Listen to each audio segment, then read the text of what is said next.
বন্ধুরা, রান্না আমার এখন শেষ মুহূর্তে। তো আমি দেখাচ্ছি তোমাদেরকে। কালারটা দেখেছো, বেটার কালার। তো আমি তোমাদেরকে দেখাচ্ছি। এবার এরপরে তোমরা যদি মনে করো একটু মিট মশলা দিতে পারো, কেননা যে পাঙ্গাস মাছে একটা গ্যাস থাকে না, ওর জন্য তোমরা মিট মশলা দিতে পারো।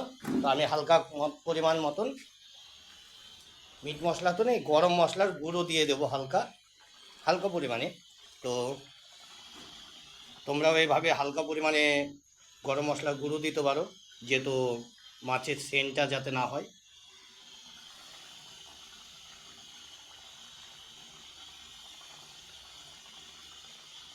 তাহলে কি পাঙ্গাস মাছের গ্যাসটা না তোমরা বুঝতে পারবে না। তো তোমরা গরম মশলা না দিয়েও রান্না করতে পারো, এটা তোমাদের ব্যক্তিগত ম্যাটার। তো আমি রান্না করছি, আমি ছেলে মানুষ। কিন্তু যে সকল দিদি ভাইরা দাদা ভাইরা তোমরা বাইরে থেকে রান্না করো, তোমাদের অনেক সময়